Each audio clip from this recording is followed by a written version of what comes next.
Hi ಎಲ್ರಿಗೂ magic ವರ್ಲ್ಡ್ಗೆ ಸ್ವಾಗತ. ಶಾರದಾ ಧಾರಾವಾಹಿ ಏನಾಗಿದೆ ನೋಡೋಣ ಬನ್ನಿ. ಸಿದ್ದು ಪಾಪ ದೀಪ್ಗೆ ರಾತ್ರಿ ಎಲ್ಲ ಜ್ವರ ತಾಪ ಜಾಸ್ತಿ ಇರುತ್ತೆ, ತಣ್ಣೀರ್ ಬೆಟ್ಟೆ ಹಾಕ್ತಾ ಇರ್ತಾನೆ.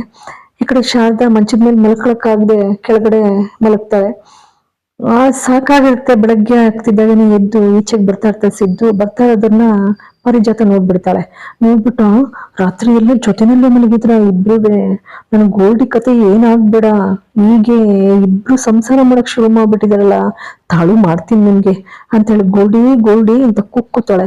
ಕುಕ್ಕುತ್ತಿದ್ದಾಗೇನೆ ಅವಳು ಈಚೆಗೆ ಕೆಳಕ್ ಬರ್ತಾಳೆ. ಬಂದ್ಬಿಟ್ಟು ಏನ್ ಹೇಳು, ಎಲ್ಲಿ ಹೋಗಿದ್ದಮ್ಮ, ನಿನ್ನೊಂದು ಕ್ಷಣ ನೋಡ್ಲಿಲ್ಲ ಅಂದ್ರೆ ನನಗೆ ದಿಕ್ಕೇ ತೋಚೋದಿಲ್ಲ, ನನಗೆ ಹೆಂಗೆಂಗೋ ಆಗುತ್ತೆ, ಎಲ್ಲೂ ಹೋಗಿರ್ಲಿಲ್ಲ, ಇನ್ನೇನ್ ಮಾಡ್ಲಿ, ನನಗೆ ನೆನ್ಪಾಗುತ್ತೆ, ಯಾವಾಗ ನೋಡಿದ್ರೆ ಸಿದ್ದು ಅವಳಿಗೆ ತಾಳಿ ಕಟ್ಟಿದ್ದೇ ನೆನ್ಪಾಗುತ್ತೆ ಅಂತ ಹೇಳಿ ಬೇಸರ ಮಾಡ್ಕೊತಿರ್ತಾಳೆ.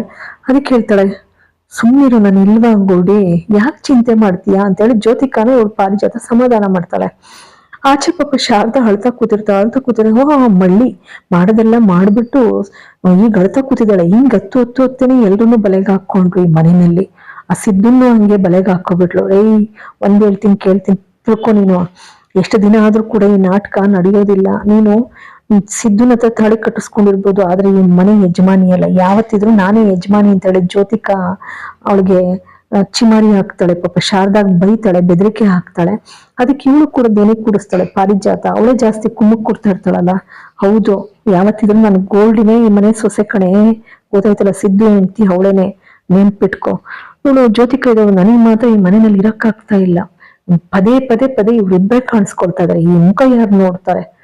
ಹಾಗಂತಿದ್ದಾಗೇನೆ ಇಲ್ಲಿ ದಶರಥ ಇದ್ದವನು, ಒಂದ್ ಕೆಲ್ಸ ಮಾಡಮ್ಮ, ಕೆಲವು ದಿನ ಕಂಪ್ನಿಗೆ ಹೋಗ್ಬಿಡು, ಮರಿತೀಯ ಅಂದಾಗ ಇಲ್ಲಿ ಸತ್ಯನಾರಾಯಣ ಅವರು ಕೂಡ ಅಂತಾರೆ, ಹೌದು, ಬೇಸರ ಆದ್ರೆ ಸಾಯಂಕಾಲ ಬಂದ್ಬಿಡು.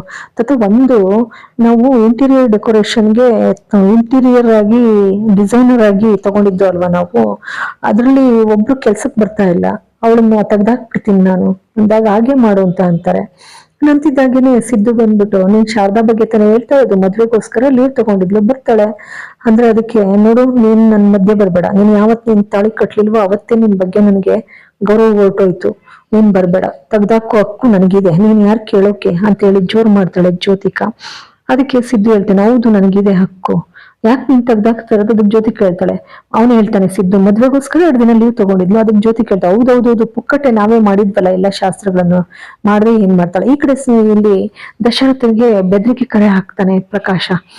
ಯಾರೋ ಮಾತಾಡ್ದಾಗೆ, ನೋಡು, ಸತ್ಯ ತಿಳ್ಕೊಳಕ್ ಪ್ರಯತ್ನ ಪಡ್ತಾ ಇದೀಯ, ಎಂದಿಗೂ ಕೂಡ ಸಾಧ್ಯ ಇಲ್ಲ ನಿನಗೆ, ಅದು ಬಹಳ ನಿಧಾನವಾಗ್ತದೆ. ಒಂದ್ ನೆನ್ಪಿಟ್ಕೋ, ಜ್ಯೋತಿಕಾ ಬಗ್ಗೆ ಹಾಗೆ ಹೀಗೆ ಅಂತ ಹೇಳಿ ಎಲ್ರ ಹತ್ರ ನಿನ್ ವಿಷಯ ಹೇಳೋದು ನಿನ್ ಮಗಳ ಮೇಲೆ ಹೆಚ್ಚು ಕಡಿಮೆ ಮಾಡ್ಬಿಡ್ತೀನಿ, ನೆನ್ಪಿರ್ಲಿ. ಅದಕ್ಕೆ ದಶರಥ ಕೇಳ್ತಾನೆ, ನನ್ ಮಗಳು ಗೊತ್ತೇನೋ, ಹೇಳು, ಯಾರು ಅಂತ ಕೇಳಿದ್ರು ಕೂಡ ಒಂದ್ ಪ್ರಕಾಶ ಹೇಳ್ದಲೆ ಪಟ್ ಅಂತ ಫೋನ್ ಇಟ್ಬಿಡ್ತಾನೆ ಪಾಪಿ. ಸಿದ್ದು ಇಲ್ಲಿ ಕಂಪ್ಯೂಟರ್ ಕೆಲಸ ಮಾಡ್ತಾ ಇರ್ಬೇಕಾದ್ರೆ ದೀಪು ಬಂದ್ಬಿಟ್ಟು, ಇಲ್ಲಿವರೆಗೂ ಸಿದ್ದು ನೀವು ಈಗ ನನ್ಗೆ ಅಪ್ಪ ಆಗಿದ್ರೆ, ಅಪ್ಪ ಅಂತ ಕೂಗ್ಲಾ ಅಂತ ಹೇಳಿ ಅಪ್ಪ ಅಂತ ಕೂಗ್ತಾಳೆ. ಕೂಗ್ಬಿಟ್ಟು ಮರೆ ಆಯ್ತಾಳೆ, ಎಲ್ಲಾ ಕಡೆ ಹುಡುಕ್ತಾಳೆ, ಸಿಗೋದಿಲ್ಲ. ಮತ್ತೆ ಬರ್ತಿದ್ದ, ಕಳ್ಳಿ ಇಲ್ಲೇ ಇದೆಯಾ, ಮೊದ್ಲು ಏನಂದಲ್ಲ, ನನ್ ಕಳ್ದಲ್ಲ, ಕರಿ ಅಂತೇಳಿ ಅಪ್ಪ ಜೋರಾಗನ್ನಮ್ಮ, ಅಪ್ಪ ಅಂತೇಳಿ ಜೋರಾಗಿ ಕೂಗಿಸ್ಕೊಳ್ತಾನೆ. ಅದಕ್ಕೆ ಅವಳು ಬ್ಯಾಗಲ್ಲೆಲ್ಲ ತಡ್ಕಾಡ್ತಾ, ಫೋಟೋನೇ ಇಲ್ಲ ಸಿದ್ದು, ನಮ್ಮ ಅಪ್ಪ 3 ಜನನು ಫೋಟೋ ಇತ್ತಲ್ಲ, ಅಪ್ಪ ನಿಮ್ದು ಮತ್ತೆ ಅಮ್ಮಂದು ನಂದು ಎಲ್ಲ ಅದು.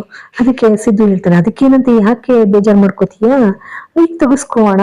ಅದಕ್ಕೆ ದೀಪು ಅಂತಾಳೆ, ಅಮ್ಮ ಬರ್ಬೇಕಲ್ಲ, ಅಮ್ಮನ್ ಕರ್ಕೊಬರೋ ಜವಾಬ್ದಾರಿ ನಿಂದು. ಸರಿ, ಅಷ್ಟರಲ್ಲಿ ಫೋಟೋ ತೆಗ್ಸ್ಕೊಬರಕ್ಕಿಂತ ಕರೆಯುತ್ತೆ, ಬಾಮ ಫೋಟೋ ತೆಗ್ಸ್ತಾನೆ, ಈಗ ಅದೆಲ್ಲ ಆಗೋದಿಲ್ಲ, ನಡಿ ಅಂತ ಅಂತಾಳೆ. ಅದಕ್ಕೆ ಆಡ್ತಿದ್ದೆ, ಒಂದು ಫೋಟೋ ತೆಗ್ಸ್ಕೊಳಕ್ಕೆ ಏನೇ ಹಂಗ ಆಡ್ತೀಯ, ನಡಿಯೇ ಅಂತೇಳಿ ಕರ್ಕೊಂಡು ಹೋಗಿ 3 ಕೂರ್ಸ್ಬಿಟ್ಟು ಅಚ್ಚುಕಟ್ಟ ಫೋಟೋ ತೆಗಿತಾಳೆ ಆರ್ತಿ. ಅವಳಿಗೆ ಇಷ್ಟ ಕಂಡ್ರೆ. ಜ್ಯೋತಿಕನ್ ಕೊಬ್ಬು ನೋಡಿ ಅವಳು ಹುರ್ಕತಾ ಇರ್ತಾಳೆ.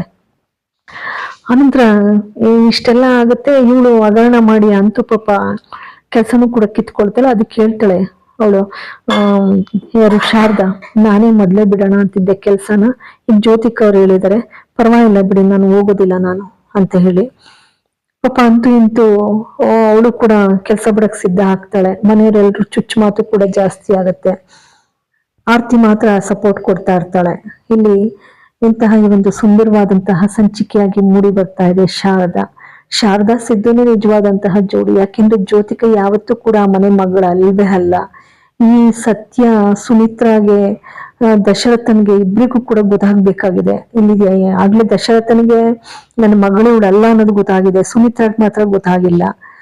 ಅಂತೂ ನಿಜವಾದ ಮಗಳು ಶಾರದಾನೆ ಅಂತ ಗೊತ್ತಾದ್ರೆ ಇನ್ನೂ ಕೂಡ ಸಂಭ್ರಮ ಎಲ್ಲರ ಮನಸ್ಸಿನಲ್ಲೂ ಕೂಡ ಮೂಡ್ತದೆ. ಅದಲ್ಲದೆ ಚಿಕ್ಕಮ್ಮನೇ ಈಗಾಗ್ಲೇ ಚಿಕ್ಕಮ್ಮ ಮೋಸ್ಕಾತಿ ಅನ್ನೋದು ಕೂಡ ದಶರಥನ್ ಗೊತ್ತಾಗೋಗ್ಬಿಟ್ಟಿದೆ. ಹಿಂದೆ ಆಲ್ರೆಡಿ ಪ್ರಕಾಶ್ ಹೇಳಿದ್ದ ಹಿಂದೆ ನಿನ್ನ ಚಿಕ್ಕಮ್ಮನೇ ಇದಕ್ಕೆಲ್ಲ ಸೂತ್ರಧಾರಿ ಅಂತ ಹೇಳಿ. ಅದಕ್ಕೆ ಇವ್ರು ಅನ್ಕೊಳ್ತಾರೆ ದಶರಥ್, ಒಂದು ಕಣ್ಣು ಹೇಗಾದ್ರೂ ಆಗ್ಲಿ ಚಿಕ್ಕಮ್ಮನ ಮೇಲೆ ಇಟ್ಟೇ ಇರ್ಬೇಕು ಅಂತ ಹೇಳಿ. ಇಂತಹ ಈ ಒಂದು ಕುತೂಹಲಕಾರಿಯಾದಂತಹ ಸುಂದರವಾದಂತಹ ಈ ಒಂದು ಶಾರದಾ ಧಾರಾವಾಹಿಯನ್ನ ನೋಡಿ ನಿಮ್ಮೆಲ್ಲರ ಆಶೀರ್ವಾದ ಬಹಳಷ್ಟು ಮುಖ್ಯ. ಪ್ಲೀಸ್ ಸಬ್ಸ್ಕ್ರೈಬ್ ಮಾಡಿ, ಶೇರ್ ಮಾಡಿ, ಒಂದು ಲೈಕ್ ಕೊಡಿ, bell icon button all button press ಮಾಡೋದನ್ನ ಮರಿಬೇಡಿ. ಎಲ್ಲರಿಗೂ ಕೂಡ ಮತ್ತೊಮ್ಮೆ ಮಗದೊಮ್ಮೆ ಅನಂತಾನಂತ ಧನ್ಯವಾದಗಳು.